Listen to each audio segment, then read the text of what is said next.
Olá a todos os seguidores deste canal.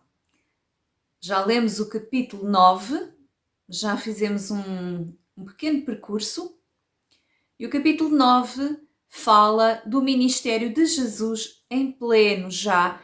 Ele pregava o reino e começou a curar e a libertar de demónios aquelas pessoas que vinham ter com ele, oprimidas e doentes. Aqui começa por relatar o caso do paralítico, que foi levado por amigos, e Jesus diz que lhes viu uma grande fé. Como vão reparar, todas estas curas têm por trás aquilo que Jesus chama de a fé. Jesus cura aqueles que têm fé, que vêm a Ele em fé. Começa por ser este paralítico, foram os amigos que o levaram, e Jesus, antes de o curar, diz uma coisa que provocou indignação dos judeus, dos fariseus que observavam. Jesus disse: perdoados são os teus pecados. E ficaram indignadíssimos, porque consideravam que só Deus poderia perdoar os pecados. E Jesus, ao perdoar os pecados, estava aqui a mostrar que há uma ligação direta entre o pecado e a enfermidade. Se não houvesse pecado no mundo, não haveria enfermidade. Ou melhor, quando no princípio Deus criou o homem, antes do homem pecar e se afastar de Deus, não havia enfermidade. A morte e a enfermidade surgem no mundo como consequência do pecado. E muitas enfermidades que as pessoas têm são consequências de pecado. É este princípio que Jesus está aqui a dizer. Eu não concluía isto apenas por este caso. Veremos muitos outros casos e existem ao longo da Bíblia, mas só no Evangelho de Mateus já temos alguns e eu vou depois lembrar. E então estas pessoas ficaram muito indignadas porque Jesus dizia que perdoava pecados. Mas isso não é uma coisa que se veja, o eu estar perdoada ou não estar perdoada. Por isso Jesus disse: qual é mais fácil? Perdoar os pecados ou dizer levanta-te e anda? E o homem levanta-se e ficam todos abismados. E então todos perceberam, os que estavam ali, que ele também tinha o poder para perdoar pecados, porque tinha curado aquele homem, um paralítico, que tinha sido levado pelos amigos.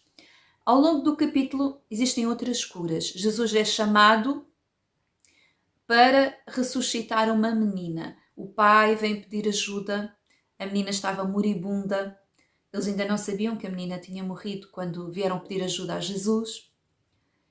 E Jesus demorou-se um pouco pelo caminho.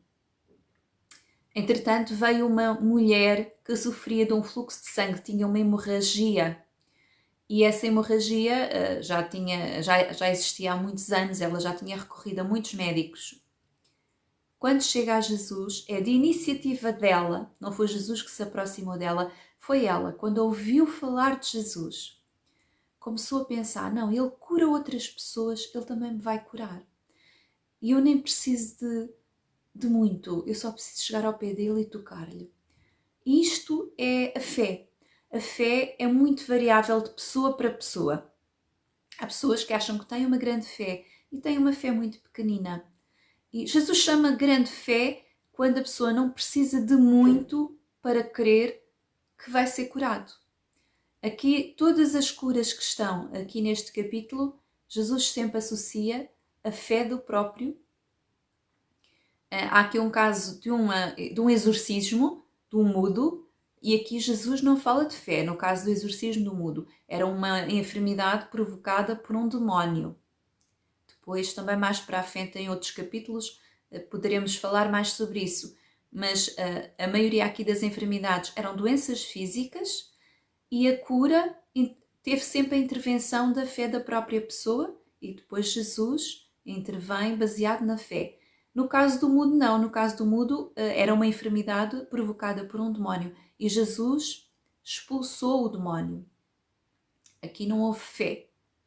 Portanto, eu queria-vos só aqui assinalar estes pormenores. Jesus curava, pregava o evangelho do reino e curava as pessoas. Todas as pessoas que vieram a Jesus em pedido de socorro, ele ajudou, ele curou. No caso da menina que estava moribunda, quando ele chega lá, ela já estava morta. E neste caso, claro, estava a família desesperada, em grande choro. E ele diz: não, a menina não está morta, a menina dorme. Aqui veio, a própria fé de Jesus é que interveio. Ele falou o contrário da circunstância que estava a ser visível no natural a todos. É uma fé acima até das outras fés manifestadas pelas pessoas que vieram doentes. Aqui Jesus diz: não, aquilo que vocês conseguem ver, aquilo que os homens veem, não é o que eu vejo. E nesta fé sobrenatural, ele entrou, só deixou Pedro, Tiago e João, que eram os mais próximos, entrarem e disse à menina: Talita cumi. E ela quer dizer: menina, levanta-te. E ela levantou-se. E nesta autoridade e nesta fé sobrenatural, ele agiu. Ele começa por chamar aqui neste capítulo um discípulo. E os discípulos de Jesus foram sendo chamados para o ajudarem e para receberem este ministério da pregação do Evangelho do Reino, da cura, da libertação das pessoas. Porque ele tinha compaixão das pessoas, ele era movido pela compaixão para com as pessoas. Aqueles fariseus, aqueles judeus da época que achavam que sabiam e que ensinavam o povo, vieram a ele perguntando: por que jejuamos nós e os teus discípulos não jejuam?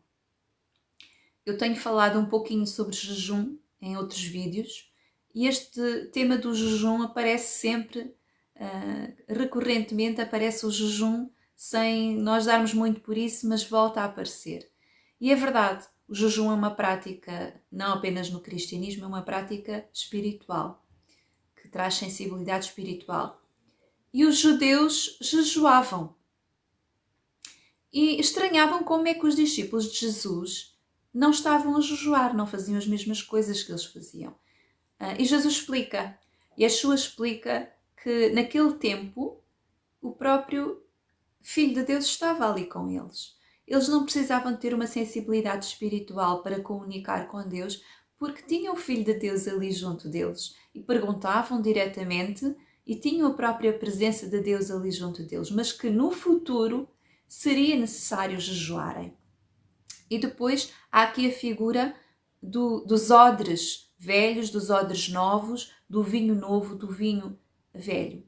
E aqui o vinho novo representa o Espírito Santo. O Espírito Santo precisava vir habitar em odres novos, ou seja, isto é um paralelo com o ser humano. O homem, como um repositório que precisa ser cheio do Espírito Santo, mas enquanto ele for velho, enquanto não se tornar um odre novo, não é capaz de reter o Espírito Santo. Por um lado, Jesus diz que não veio para os que estão saudáveis, mas para os doentes. Depois fala nos odres velhos, do homem velho que precisa renascer e tornar-se um homem novo para ter o Espírito Santo, e começa aqui Jesus a falar na necessidade de ter mais operários para a sua seara, mais trabalhadores. Isto significa que ele precisa de discípulos. E aqui só fala do discípulo Mateus, porque é um cobrador de impostos. E como ele diz que não está a vir para os sãos, os justos, mas antes está à procura dos pecadores, daqueles que estão doentes, porque ele traz a cura, ele traz a libertação, ele traz a justiça e ele está à procura daqueles que precisam dele.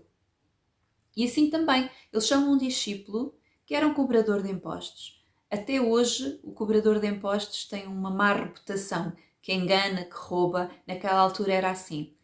Mas ele viu o coração daquele Mateus e viu que era um homem que tinha o coração reto para Deus e chamou para ser seu discípulo. O capítulo acaba com Yeshua a pedir pessoas para o ajudarem neste trabalho da seara. A seara está pronta, é preciso mais operários, mais trabalhadores. E assim Jesus nos convida a sermos trabalhadores na sua seara. Jesus convida-nos a ser discípulos dele, imitadores dele, aqueles que aprendem a sua palavra, que seguem os seus valores, os seus princípios, que obedecem àquilo que ele disse e que estão dispostos a trabalhar pelo seu reino, a fazer como ele, ir à procura dos que estão doentes para serem curados, à procura daqueles que são pecadores para os trazer de volta à casa do Pai. Termina assim o capítulo 9. Um beijinho e até para a semana.